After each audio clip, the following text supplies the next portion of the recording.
Welcome everyone. Welcome to the lecture of basics of virology. Today we will be discussing about the viral infections. Today we will be focusing ourselves, you know, in completely understanding the antiviral state. Now, what is antiviral state? Whenever there is a viral infection, our body is mounting an immune response. Now, the job of my body is to receive a signal from an infected cell, a virally infected cell, understand that signal, and thereby sensitize the neighboring normal cells that a cell is now infected. Please be ready. You might also need to fight against the evaded viral pathogen, and that state is called as antiviral state. So in today's lecture, although we are learning much of about different viruses, but this lecture will be focusing on those pathways, those critical molecules, those coordinated signaling pathways that are essential for mounting an antiviral state. And once you understand this particular antiviral state, then and then only it is relevant to read, and it will be easy for you to understand that how viruses are actually performing or producing the proteins which are responsible for surpassing or for evading these coordinated signaling molecule pathways which are responsible for establishment of antiviral state. So with that notion, let us begin the particular lecture with an objective that you will be able to understand the establishment of antiviral state as well as all the pathways and then in the immune system or the immune responses that a host is generating against the viral infection. So I expect that by the end of the lecture you will be able to understand that there are multiple immune pathways and which leads to the in antiviral state. And among those pathways, the most critical molecule what we will be talking about will be interferon, different interferons, whether it is type 1, type 2, type 3 interferons.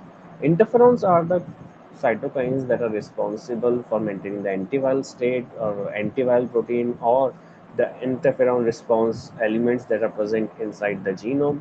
The interferon regulatory factor, which is acting as a transcription factor for synthesis of multiple antiviral proteins. So we'll be having a basic understanding of all the antiviral immune response system. So let us begin. And before directly jumping on to antiviral state, let us first understand and establish few slides that what exactly is the effect a virus is causing on a cell in terms of physiological effect. Let's see. See, in terms of physiological effect, you have to understand that virus is actually hijacking the complete cellular machinery, hijacking the machinery inside the host cell. It uses the machinery for its own benefit. So, what I meant by hijacking the machinery? What I meant by hijacking the machinery, it will impair the complete metabolic process. Now, impairment in the metabolic process may, in turn, leads to what? Or what the broad umbrella that I talked about, that is impairment in metabolic process, what it is all about. It is all about altering the ATP synthesis. It is all about changing the cellular metabolism or the ion flux or the transport system or the you know uh, the condition where improper production of protein is happening. So once the virus particle is attaching to the surface of the membrane or the receptor, it leads to multiple events, which in turn, multiple events in all the aspects, whether it is physiological, whether it is biochemical, whether it is morphological. But overall, what is happening is you are inhibiting the normal functioning of the cell, which is responsible for normal physiological state. So the receptor present on the cell surface, those are of utmost importance for virus attachment as well as its entry inside the cell. So one should be very clear what are those receptors. And in fact, in designing any kind of therapy also, that receptor is of prime importance, because I can design a drug which will compete with the viral pathogen to bind to this receptor. And by competitive inhibition, I can go for a viable therapy. I can go for a viable therapy. So the specificity that Tissue specificity of the virus is also mediated by these receptors. If a virus is specific towards liver cells, hepatocytes, it is because there are certain receptors which are only present on the surface or the cell surface or cell membrane of the hepatocytes. So for that, one should be clearly able to understand what are the receptors that we are talking about. Here we have just listed few of the viruses and their representative cell types with the receptors listing. Like vaccinia virus, if I am talking about it, it is specific for EGFR, epidermal growth factor receptor. Then when we are talking about HIV, it is for CD4. Likewise, there are receptors of sialic acid, which are receptors for influenza and paramyxovirus. The acetylcholine receptor, which is present in neurons, is for rabies virus, which we have already established in the lecture series. Then hepatitis B virus is again immunoglobulin A, which is affecting the hepatocytes. So you see that there are specific receptors present on the cell membrane which are responsible for the attachment of the viruses. And if I am completely aware that yes, this is the interaction, I can intervene in this interaction and can try to inhibit the attachment of the virus. So if I understand that, if I am able to decipher that I have to inhibit this particular attachment, then what about my immune system, which is a very complicated process, very smart and intelligent and coordinated network? It should also be able to understand that yes, if I want to remove the infection, if I want to maintain the antiviral state, that I should be able to inhibit this particular attachment. So we will see what it does in the subsequent slides. So viruses can also cause chromosome damages. Viruses can produce multiple infections. Now, the infections are again, see, we categorize the infections in two parts, whether it is chronic, whether it is acute. A chronic means their persistence for a longer period of time, where viruses are demonstrating symptoms for a longer period of time, and because of this chronic infection, there is inflammation induced in the tissue, in the infected tissue, which can lead to multiple disorders. Now consider a case of hepatitis. Now hepatitis virus, when it is affecting the liver cells, it causes chronic inflammation. It causes sometimes the chronic inflammation.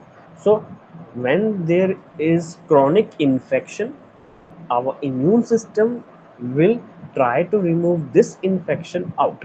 Now suppose it lasts for months, for few months. So for few months, the battle between the virus and the immune system is continuously going in that liver, in that liver region. So what is happening?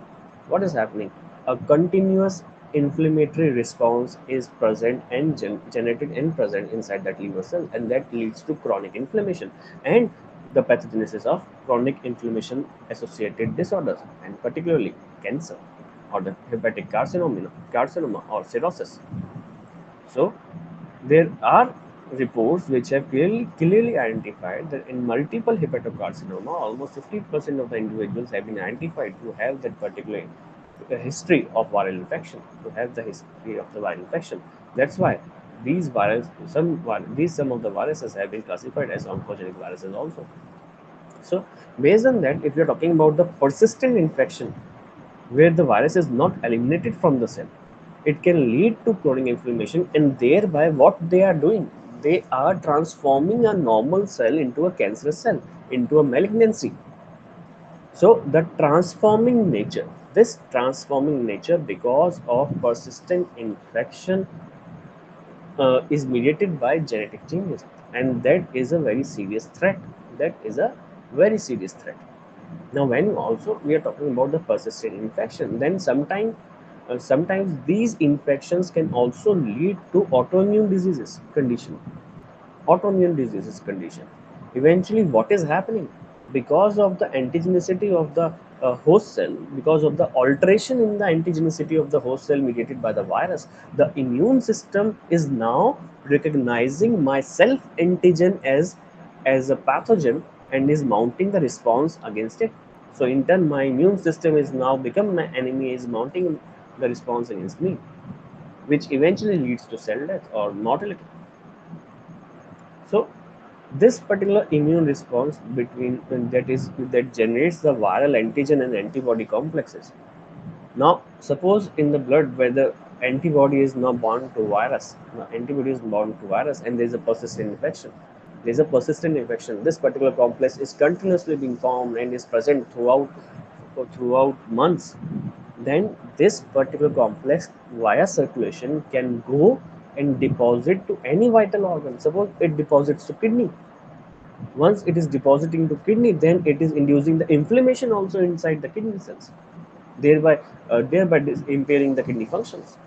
So you see, the bystander effects, what we are talking about, because of this persistent infection of the virus, are remarkable. Are remarkable, and one of the major remarkable change is transformation, the conversion of the normal cell to a malignant cell, the conversion of normal cell to a malignant cell. So when we are talking about a transformation of a cell, what is transformation? What is actually transformation? Transformation is nothing but you are altering at the genetic level. And what you are altering, actually, you are altering the expression levels of tumor suppressor genes like retinoblastoma and p53, which are responsible for suppressing the tumor. Or it's actually a misnomer that tumor suppressor, actually these two molecules are responsible for governing the sex cycle, or you should say they are the checkpoints that checks whether there is an aberrant change in the DNA. If there is an aberrant change in the DNA, the cell will not be allowed to progress ahead in the cell cycle. So if these genes are getting inhibited, then a normal cell, any aberration in the normal cell will lead to aberrant cell cycle and aberrant cell growth, and that is the characteristic of this continuous cell growth, and that is the characteristic of this particular malignancy or tumor. So when we are talking about it, the complete transformation or transformed cells, what are the prominent changes that we are talking about? See, prominent changes what we are talking about are both at the metabolic level, cellular level, as well as at the molecular level also. So when we are talking about the cellular level, what is happening? The proliferation rate is very high. The proliferation rate is very high. The cells are now anchorage dependent. They need anchorage to grow continuously. Then a very high density cells is there very high density cell is there. Then metabolically, if the rapid growth is there, then there is a requirement of high energy. The high energy, from where the high energy will be coming? If I am hungry, I need energy, I'll eat.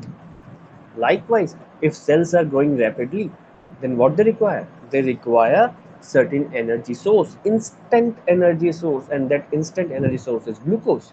So there will be a very, very high glycolysis. The rate of glycolysis will be very high, and that is a characteristic marker. That is a characteristic marker how the tumor cells are identified. How tumor cells are identified using D-glucose, fluorodeoxyglucose, FDG, in PET scan.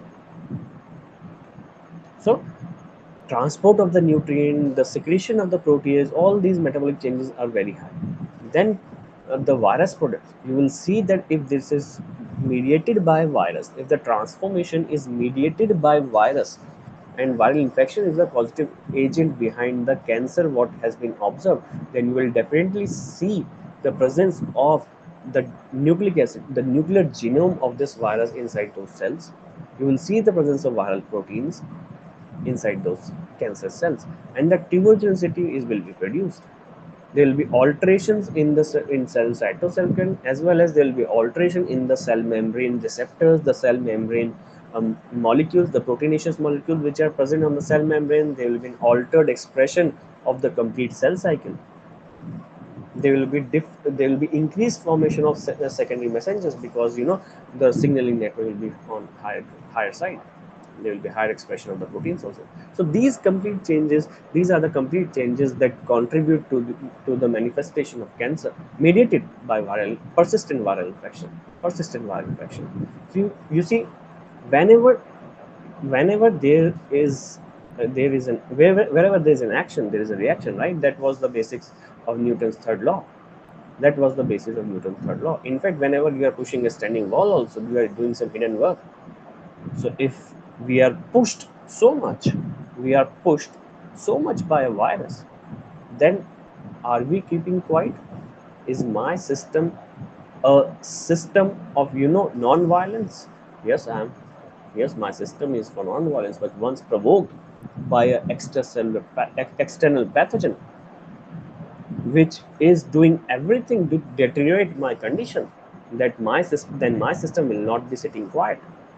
It will become activated, and that activation is categorized into immunological and non-immunological responses. What are those responses? Let us first see non-immunological responses. The increase in temperature. The increase in temperature is done because to impair the viral mediated uh, to impair the viral mediated hijacking of the cell. Then alteration in the hormone level, the phagocytosis that is performed for that particular external antigen. Fine. So these are the non-immunological responses. Wherever when we are talking about the barriers that are provided to that particular infection, we have barriers. What we are talking about, the inherited barriers that we are talking about, like skin. Skin is a barrier. Then a certain lack of membrane receptor is another barrier. The presence of the mucus around the lining is a very potent barrier. It does not allow the attachment to happen. The mucus covering along the epithelium, it's a very potent barrier. Then, apart from this, like if you're taking an example of paramyxovirus family, it infects the cells, but epithelial cells binding to the salic acid. The salic acid is the receptor of this particular virus. So what is happening? What is happening? The mucus can prevent this particular binding of the virus to a receptor by competing with the virus. The mucus can go and bind to the salic acid. Instead, it will not allow the virus to bind to that particular receptor. So that is how it's exactly the barrier. Then ciliated epithelium, that is present inside a respiratory act. That is present inside a respiratory act. So what it is doing, the ciliary action is actually responsible for clearing out the infection, or lowering down the viral load also. Then the low pH of our stomach, the acidic nature of our stomach, it is sufficient enough to inactivate most of the viruses because of the high concentration of hydrogen ions. However, of course, the enteroviruses are resistant to pH. So there are certain group of viruses that can escape that particular low pH, but majority of the viruses cannot. Majority of the viruses cannot. So apart from this, these non-immunological responses, how a host is responding, we are responding by non-specific immunity, be it humoral and cell mediated immunity. We have multiple players. We have macrophages, we have antigen presenting cells like dendritic cells, B cells, we have T cells, which will be mounting the cell mediated response. We have cytotoxic T lymphocytes, we have natural killer cells, we have B cells, we have complement pathway to uh, to clear out the evading pathogen. So when we have all these scenarios, how this immune response is now going about inside a cell. So when we are talking about this immune response against a virus, it's not a single pathway which is standing out. No, it is a combination of both the humoral and the cell-mediated immunity mechanism. Until unless both are activated, both come together, the viruses are very difficult to surpass. So when we're talking about the humoral mediated immune responses, yeah, for humoral immunity, the antibodies which are specific to the and surface antigen, the antigens or the spike proteins which are present on the envelope or the capsid, these antibodies are released against those particular antigens, and they will go and bind to the viruses. Thereby protecting against the viral infection. Then there are certain specific antibodies which are important, very much important in defense against viruses. Whether we are talking about early infection based effects like cytopathic effects, or viruses which are inducing cell death directly. So these antibodies are responsible for binding to those viruses and clearing it out from the circulatory system. So along we along with the understanding of this particular immune response, we should be able to understand that how these antibodies and the secondary responses are going. See, when we are talking about the virus infection, it is initially peaking out and then it is remaining in the dormant state. Whereas when we are talking about our immune responses, there is a specific response which has been elicited and is persisting. Antibodies, the titer of the antibodies is persisting throughout the years to come. So based on that understanding, if we say that when that we are talking about immune responses, then the immunological outcomes what we are talking about is summarized in this particular slide. Whenever there is a first viral infection, the APCs, antigen presenting cells, are encountering and then they are releasing the pro-inflammatory cytokines. And these pro-inflammatory cytokines are actually responsible for mounting response whenever the secondary virus infection is coming. And then again, these cytokines and or the antigen presented are being recognized by T cell lineages, whether it is Th1 response or Th2 response or regulatory T cells.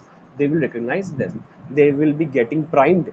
So we are calling it as primed because they are already exposed to a certain kind of antigen presented by the APCs. So all these primed T lymphocytes will now be producing interferon gamma. Once they start producing interferon gamma, the antiviral state is starting. The neighboring cells will be getting the signal, and then another line is once is mediated by effector T cells, the CD8 positive T cells. Now these CD8 positive T cells again will mount a response mediated by interferon gamma, and they will also lead to the formation of memory T cells. So these three mechanisms are summarized as a gold standard of immunological outcomes whenever we are talking about the viral infections. When we are talking about the viral infection or the cell mediated immune responses, we know that CD8 positive cell is a major player. The cytotoxic T cell is a major player, right? So what exactly is happening? When we're talking about in terms of cytotoxic T cells, or whether we are talking about in terms of the primed T helper cells, that CD4 positive cell, what it is doing, how it is maintaining the antiviral response. See, whenever the antigen is processed and presented on MSC molecule, via MSC molecule on the surface by antigen presenting cells, whether it is macrophage, whether it is B cell, whether it is dendritic cell, the T helper cell is recognizing the T cell TCR, the T cell receptor will be recognizing that MSC2, and along with the co-stimulation, it will be primed and it will drive the T cell mediated responses, whether it is a Th1 response which will lead to the activation of macrophages, or whether it is a Th2 response which will lead to the activation of B cell and secretion of antibodies. So you see, when we are talking about this particular scenario, then the cell mediated immune response is equally important. So both the lines, CD8 positive as well as CD4 positive are essential. Now, how these lines are differing? See, whenever there is an infected cell, it will be representing the processed antigen by MHC1 molecule, because MHC1 molecule is present in all types of cells. Whereas when this particular released viral peptide is taken up by antigen presenting cells and it is presented after processing by these three antigen presenting cells, whether it is macrophage, B cells or dendritic cells, then it is presented on MHC2 molecule. So when a normal non-APC cell presents the viral antigen for evoking the immune response, it is MSC1. When macrophage, B cell and dendritic cell are performing the similar function, they will use MSC2 to elicit the immune response. So this is how the line lies. This is how the line is going, and that is what we have told here. That whenever the processed antigen is presented by C class 1, the T cell receptor will recognize, and the T cell receptor, after recognizing, will mount the TH response, and the primary TH response that is being mounted by CTL, the cytotoxic T lymphocyte, is to clear the infection, and the clearance of the infection is needed by cell death of the infected cell, virus infected cell, and that cell death is mediated by a apoptosis. So the apoptosis of the virally infected cell that is induced upon binding of T cell receptor of cytotoxic T lymphocyte is called as cytotoxic T cell response against viral infection. So you see what is happening. A cell which unfortunately got diseased or got infected with virus, processes an antigen, presents on the surface, thereby signaling the immune system, please come and kill me, so that the remaining my friends, the similar cells that are present in my vicinity should remain intact. This is how the complete process is going about. So, what are the role of antibodies then when we talk about the cells? See, what antibodies are doing. Antibodies are controlling the viral infection. They are very important in controlling the viral infection, and they perform this by four different mechanisms that are summarized here. They they will either neutralize go for neutralization, called as neutralizing antibody. They will directly bind to the spike proteins and thereby neutralize the surface molecules which can be exploited by the virus for the attachment, or they can promote the complement lysis ahead. After binding to the surface receptor, they will recruit the complement proteins, be it C3 pathway, C3 convertase, or C1 complex complement mediated pathway, and they will go for the clearance of the cell lysis of the viral particle. Or they can initiate the phagocytosis process by by recruiting the phagocytic cells, and binding to the receptors, binding to the Fc receptors present on these particular cells. Or they can induce the response by this particular and ADCC, the cytotoxic response, antibody dependent cell cytotoxicity. So you see, this is how this is how the antibody is currently inducing the response and is responsible for controlling the viral infection. So overall in a nutshell, when the cell death is in, induced inside an infected cell, that has to be a programmed part, and that is of course mediated by the above process. But the major thing what an infectious cell is doing is represented in this particular slide, and perhaps the gist of the whole discussion about antiviral states is the summation in this particular slide. What is happening?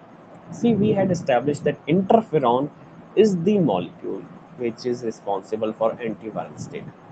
That's the bottom line, right? So what is happening here? Let us see.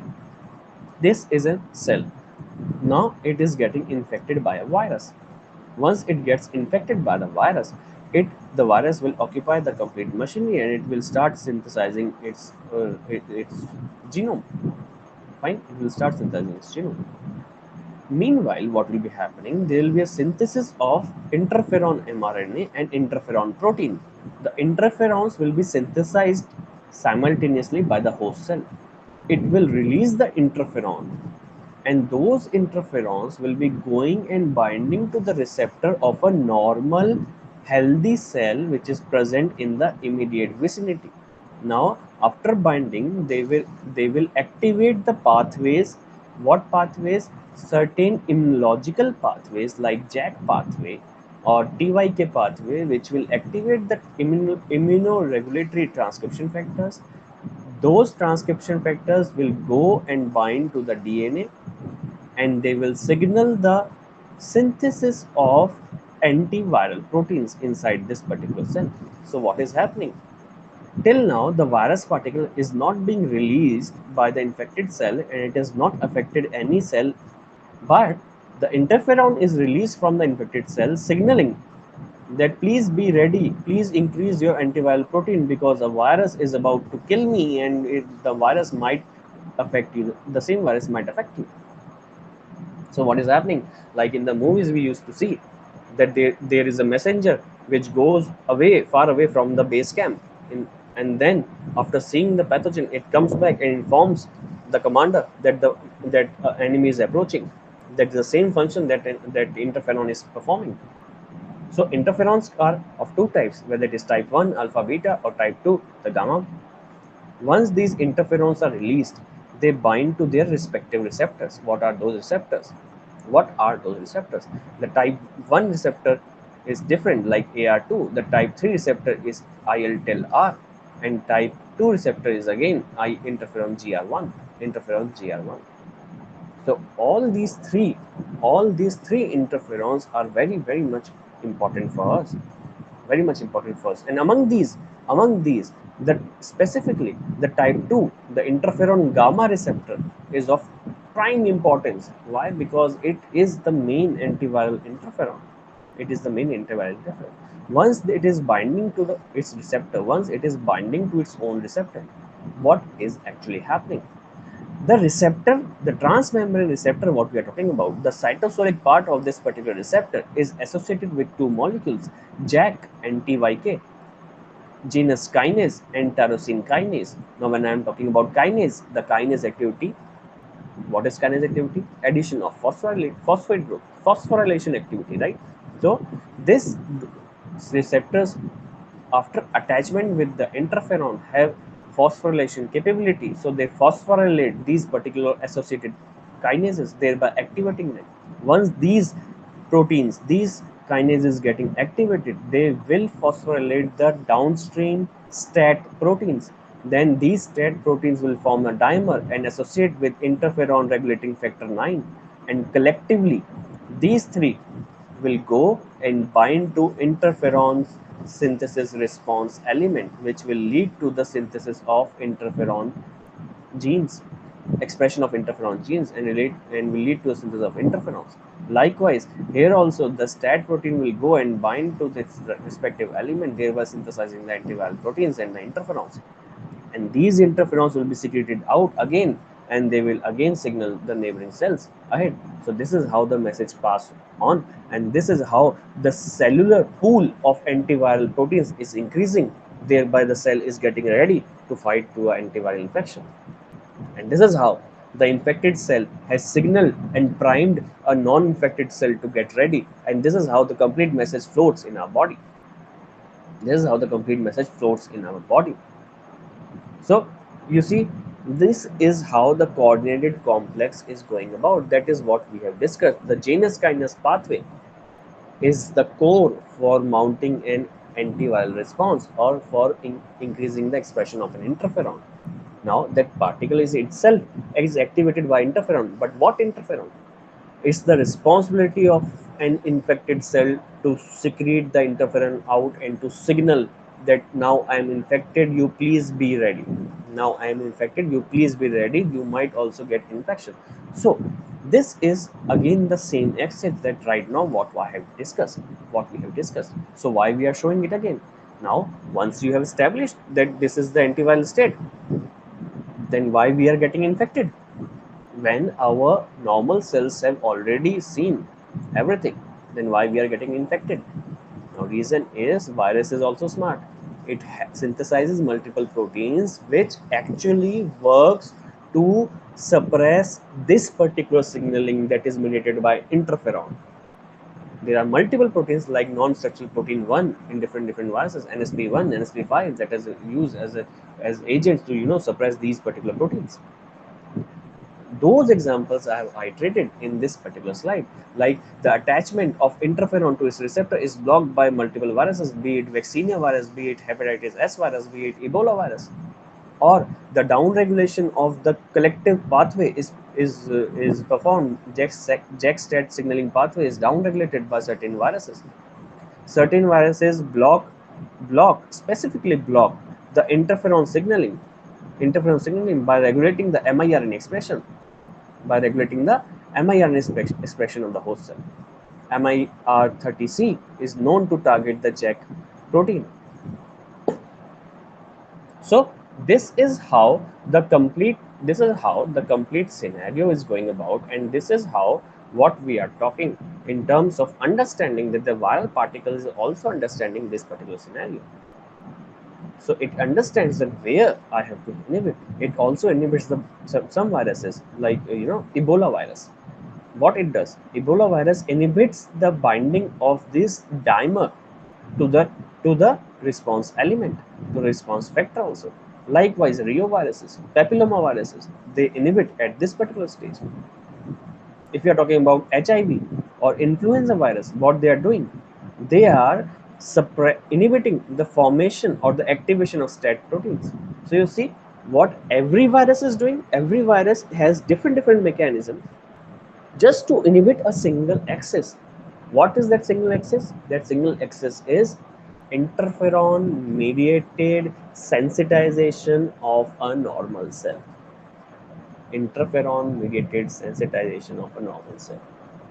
If this interferon is formed, then perhaps the host immune system will be getting many soldiers to fight this particular virus, and that a virus cannot allow. Now, apart from this classical interferon pathway that we discussed, there is another mechanism by which interferon is formed. Our system is also smart. If virus is smart, we are also smart. For those viruses which are going for receptor-mediated endocytosis inside the cell, then in the endosome there is a presence of toll-like receptor TLR3. Now, this TLR3 will recognize that a virus has entered, then via, via signaling pathway, it will activate the interferon releasing factor 3 as well as the NF-kappa B, and these two protein transcription factors will lead to the synthesis of interferon alpha, beta, and gamma. And again, these interferons will go to the neighboring cells and via JAK-STAT pathway will activate the synthesis of antiviral protein. So you see, infected cell can release the interferons by two mechanisms: directly by synthesis of interferon, or by TLR mediated synthesis of interferon and releasing them outside. So that is how the complete process is going about. So you see, that is what we have summarized here. In the endosome, there is TLR3 which is performing this particular function. In cytoplasm, there is RIG1, retinoic acid receptor, like receptor RIG1, which will activate the interferon response element, and this secreted interferon will go and bind to the interferon synthesis gene by a JAK-STAT pathway, thereby secreting the antiviral proteins. Now, I am talking about antiviral proteins. But what are antiviral proteins? Those antiviral proteins are OAS and PKR, protein kinase R, and OAS, ORATE synthetase, which is responsible for RNA degradation. The RNA genome, the viral RNA genome, that is degraded because this particular synthetic enzyme, what it is doing, it is utilizing ATP to activate RNase L inside the cell, the host RNase L. This RNase L is capable enough to degrade the RNA, thereby repressing the viral replication. Whereas on the other hand, the protein kinase R, it will activate the elongation factor 2 alpha, thereby inhibiting the protein expression. Now, the protein expression of the virus will be inhibited. Now, if there is no protein, there is no protein, then there is no replication also, because the polymerase is coded by the virus in case of RNA. So you see, in nutshell, this is how the virus is actually eliciting the immune response. This is how we are responding to the virus, and we are trying to maintain the antiviral state, and virus is also trying to suppress this particular formation of antiviral state at every step. So let us summarize by multiple MCQs that there are plethora of questions that are asked from this particular topic, because this is the I consider as a vertebral column, or the backbone of basic understanding, or the cross bridge between the virology, immunology, or infectious biology. So, which of the following cytokines are pivotal for antiviral immune responses? Which of the following are innate barriers to the skin infection? Or when we are talking about the primary CD8 cells, how they are performing? So, based on this curiosity-driven MCQs, you may further be driven for reading. Apart from these brief narrations, you can go and read in-depth narration in these further reading scenarios. The link what I have provided. They have a very substantial pool of signaling pathways, where you can see that these two pathways, what we have discussed, how they are coordinating to give rise to an antiviral state, and how the complete complex network of all the players are coming together to mount an antiviral response. So, students, that is all for today. This is all for today's lecture. I hope this particular lecture was fruitful for you, and I hope it has ignited a spark of certain curiosity in you to go to further read and understand the concepts of virology. Thank you so much. Till we meet next time, stay safe and take care.